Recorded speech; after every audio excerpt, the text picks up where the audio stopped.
Hey guys, new video here.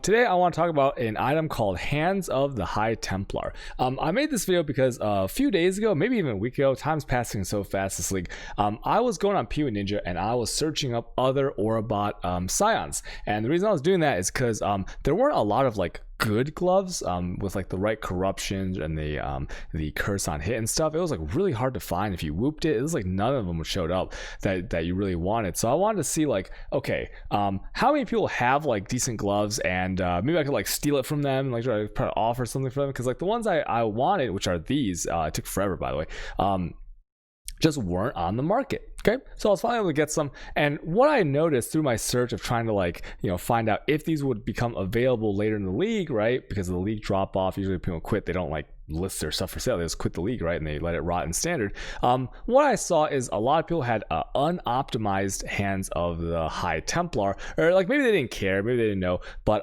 these are really interesting gloves. Okay, so most people know that these drop from killing Cyrus. I believe they can drop on any Cyrus Awakener level, but I'm not 100% sure on that.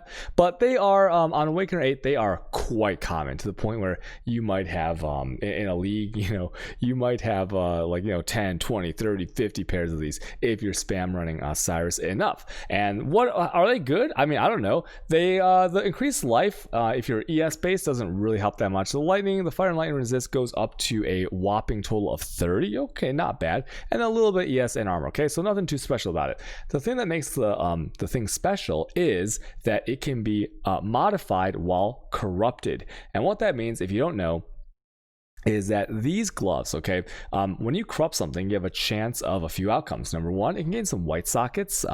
Number two, at least one white socket. It's not gonna be 2 or 3. Maybe if you get super lucky, you can get 4. I don't even know if that's a possibility. You can brick them completely so that the unique item becomes a rare item. And another option that you have is you can add an implicit. Now, implicits for gloves, what most people go for on one implicit is they'll go for something damage oriented, probably like a curse on hit. You can get pretty much all the curses on hit. You can quick note about that, if there's 2 curses on a gloves, I believe they are alphabetical. So if you have ally weakness and vulnerability both on an implicit of a gloves, it'll just choose ally weakness because it's before the E is before V, I think. Yeah. And so that's one little note. And you can get plus levels. You can get plus frenzy charge, is pretty cool. You can get attack crit, spell crit. But because most gloves can only be corrupted once, then you can only, you can only get one thing on there. With these gloves, you can get 4 different things on there. I'm sorry, you can have up to 5 different things. So if I corrupt this again, I could probably get, what if I got +1 frenzy, spell crit is probably what I'd want. Really, really crazy stuff on here. Now, I'm not going to, because every time you corrupt it, right, it has an option of one of the other things. It could do a white socket. It could brick it completely, and then you only get the first thing that you corrupted on there. It could, or it can add a implicit. So I don't want to risk it because it will brick these gloves, and but that's not really what this video is about, okay? Because once you get these gloves, what should you do with them? Because like I said, I was looking on PvP Ninja to find how many of these were available, and basically what a lot of people don't know is that you can actually use blessed orbs on it. So for example, this roll right here, ally weakness on hit, it has a roll range of between 40 and 48%, and I saw a lot of people under that. So obviously, if you have these pairs of gloves, your build is insane, right? It's past the level of what you need for any of the content in the game. But let's say that you rolled these and you had 40%, right? Because of that line, that first unique modifier can be modified while corrupted. That's just an implicit. So blessed orbs modify implicit. I'm going to use a couple here, and just to show you, right? You see, if I spam, you see what happens if I spam the blessed orb here. So the blessed orb is changing that. I'm just going to keep spamming. It's changing the ally weakness increased effects. So you can min max this. Look, that's 48, right? So this is a 1 in 9 chance, not a big deal. These orbs are worthless, so it's not a big deal to me. And then if you look at the other mods, they don't have ranges, right? If you press your item to show hotkey. Now, an important thing, and something I was seeing a lot, was that the crit chance. So if you have a attack crit, a spell crit, which is different rolls, the spell crit can go up to 0.8, I believe, right? I forgot what the minimum is, 0.5 or something, but and it rolls in between there. So blessed orbs are free essentially because it's like a currency editor league, and you can spam the blessed orbs to get your crit chance to perfect. Other things on there, if you've got any other curse, you can get it to the larger effect.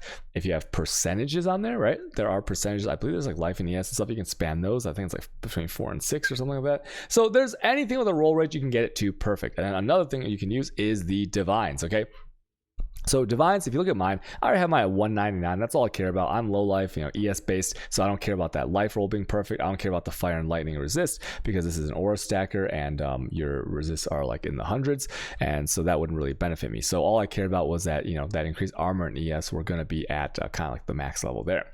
Another thing you use is like don't worry about like armor scrapping, because you can make it 20% if you want. And the reason like you use armor scraps first is because like a thing that's like 20% quality will get like jewelers easily, so like 4 socket will be easier with 20% quality, but it's not really a big deal, right? But you can use armors after the fact. You can use the jewelers. If I were to spam the jewelers orbs here, the sockets would change. I'm not going to do that because I have a white socket here, which is kind of nice, and then of course the chromatics as well. So a little note about this is like you can use the jeweler method, right, to like do 4 socket 3 socket 4 socket 3 socket to guarantee this last socket right here, be whatever color you want if you want to preserve the white socket.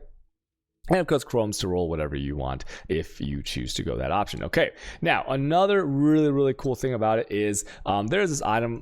It's a beast. It's like the reef themed beast. It's called a Krachik Vassal. It's like a pirate. It's like a half squid, half pirate dude.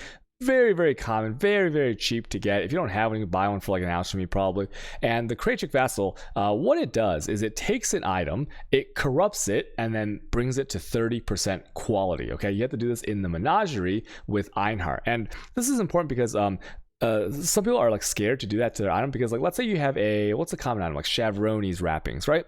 And you have a 6-link Chavrone's wrappings, and it's perfect, right? It's got the 150 energy shield increased, it's got the 40% lightning res. Wow, amazing, right?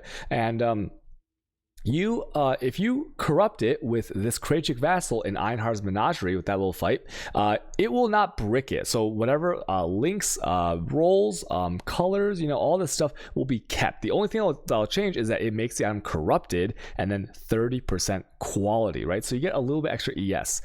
So on these gloves, if you see, I've made mine 30% quality, and I saw a lot that were like 20. Now this doesn't really matter much, right? But it kind of does, because that 10% is a little bit extra ES, and flat ES multiplied for an aura stacker is really nice, because you're going for like increased things on your jewels and all that, right? And you're going for a little bit of intelligence, and that'll multiply the base amount. So that's like, it's not bad. So getting that 30%, it's already corrupted, so nothing happens besides 30%. It doesn't try to reroll the implicit. All it does is it counts as a corrupted item, which it already is, so no change there. And then it makes whatever quality you had before, even if you had 0, 20, 28, whatever you had, I don't even know. But you would make it into 30% quality, and that's pretty sick, right?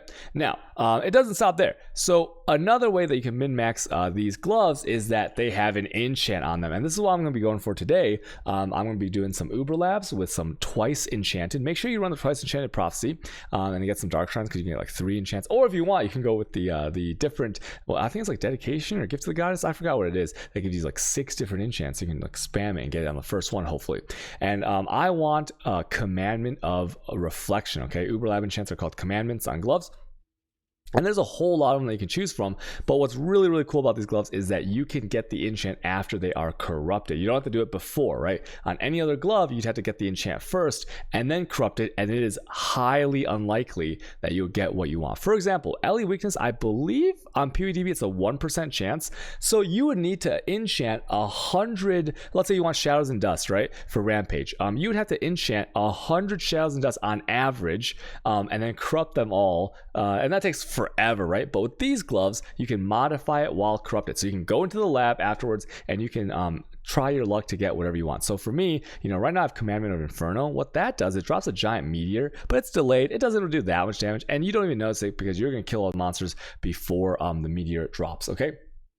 So what do I want on these? I want Commandment of Reflection, and the reason I want Commandment of Reflection is because it has a it's basically, I think, like a 10-second cooldown. When you get hit, you generate a clone of yourself. It is you. It has, I think it has more life than you, and it also has more what's it called, damage than you. But that doesn't really matter because these are their melee attack or whatever, or their auto attack. So if you have a wand, it'll start like auto attacking with the wand. If you have like a mace, it might start smacking the monster.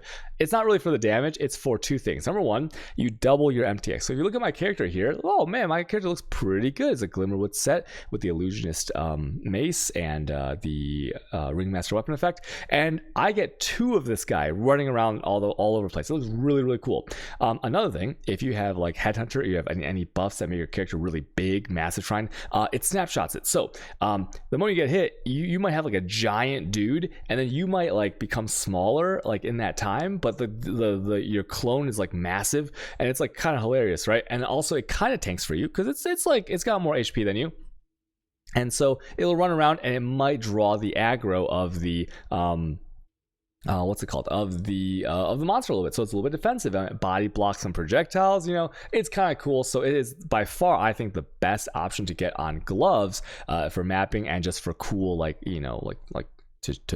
to see some cool MTX, okay? And it lasts a long time, and it's pretty good. So that's kind of the video.